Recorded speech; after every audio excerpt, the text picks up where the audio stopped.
Assalamualaikum warahmatullahi wabarakatuh. Perkenalkan saya Maslin dari SMP Negeri 2 Sekampung. Di sini akan saya berbagi ilmu tentang pendidikan inklusif. Nah, pendidikan inklusif ini bisa kita pelajari itu dari website Guru Belajar dan Berbagi. Baiklah, di sini saya akan memberikan sedikit langkah-langkah untuk mengikuti pendidikan inklusif. Yang pertama, kita membuka Google Chrome. Kemudian setelah Google Chrome ini kita ketik Guru Belajar dan Berbagi.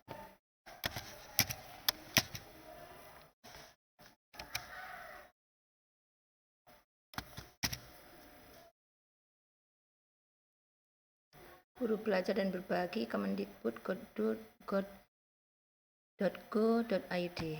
Kita klik. Kemudian muncullah layar seperti ini. Di sana ayo kita klik ayo guru belajar.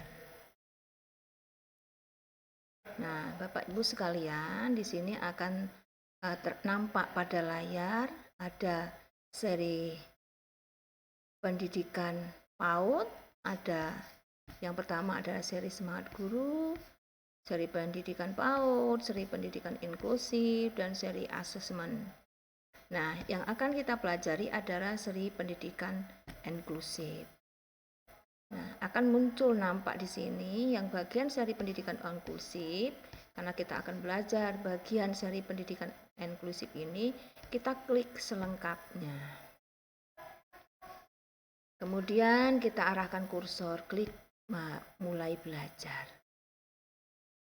Nah, di sini Bapak Ibu sekalian, di sini kita harus akan tertera di sini pada layar itu disuruh mengisi nomor PKG kita masing-masing. Saya di sini akan mengisi nomor PKG saya sendiri.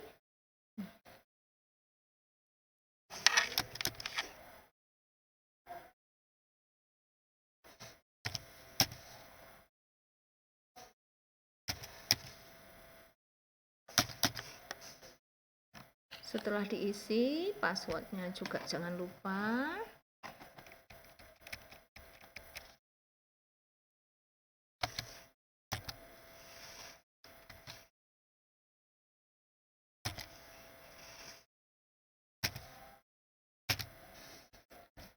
Kalau sudah lengkap, nomor PKG kita isi, kemudian password kita isi, kita klik bagian masuk.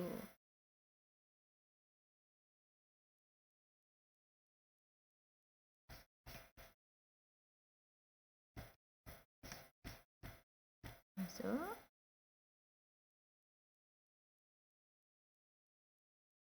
Akan muncul di sini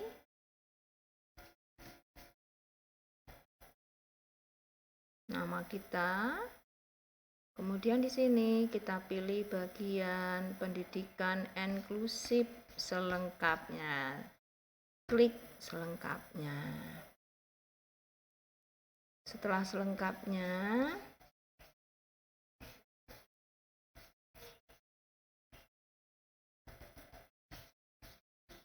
maka di dalam pendidikan inklusif itu ada beberapa kegiatan yang harus kita ikuti. Ada beberapa kegiatan yang harus diikuti. Yaitu yang pertama adalah kegiatan BIMTEK. Setelah selesai bagian BIMTEK, kita mengikuti kegiatan pelatihan. Setelah pelatihan, kita juga mengikuti kegiatan microlearning. Dan yang terakhir, kegiatan yang harus kita laksanakan adalah yaitu pengimbasan. Jadi di dalam pendidikan inklusif ini ada beberapa tahap kegiatan yang harus kita lakukan. Jadi dimulai dari kegiatan BIMTEK, kemudian dilanjutkan dengan kegiatan pelatihan, kemudian dilanjutkan lagi dengan kegiatan microlearning. microlearning. Dan yang terakhir kita adalah kegiatan pengimbasan. Nah, para ibu sekalian, kalau di dalam pengimbasan ini kita harus berbagi dengan sesama, dengan kawan, dengan yang lain, supaya ilmu kita supaya ilmu kita berkembang, supaya ilmu kita juga bermanfaat. Para ibu sekalian, di dalam pendidikan inklusif ini, yaitu ada beberapa manfaat yang kita terima, yang kita peroleh. Di antaranya manfaat yang pertama itu kita bertambah pengalaman, bertambah ilmu. Nah, rupanya di dalam pendidikan inklusif ini ada beberapa yang kita harus kita ketahui atau kita pelajari. Di sana adalah bagaimana cara mengidentifikasi siswa, bagaimana melakukan asesmen terhadap siswa atau anak peserta didik. Nah, kemudian bagaimana juga kita dalam membuat metrik. Kalau mengidentifikasi siswa di sini, hendaknya kita sebagai pendidik adalah bisa mengetahui batas-batas kemampuan ataupun kekurangan ataupun perubahan pada siswa. Nah, setelah itu kalau kita mempelajari bagaimana cara mengidentifikasi siswa, kita akan tahu kemampuan, batas-batas kemampuan masing-masing siswa, sehingga kita memberikan suatu tindakan sesuai dengan kemampuan yang peserta didik miliki. Nah, kemudian pada pendidikan inklusif juga kita mendapatkan suatu pengetahuan tentang bagaimana cara memberikan penilaian atau asesmen kepada siswa. Tentu siswa-siswa yang memiliki suatu kemampuan khusus. Nah, kalau kita tahu dari identifikasi tadi, kita akan tahu pula bagaimana cara kita memberikan asesmen atau penilaian kepada masing-masing siswa, karena masing-masing siswa ini kemampuan ini berbeda-beda. Jadi kita harus sesuaikan dengan kemampuan mereka.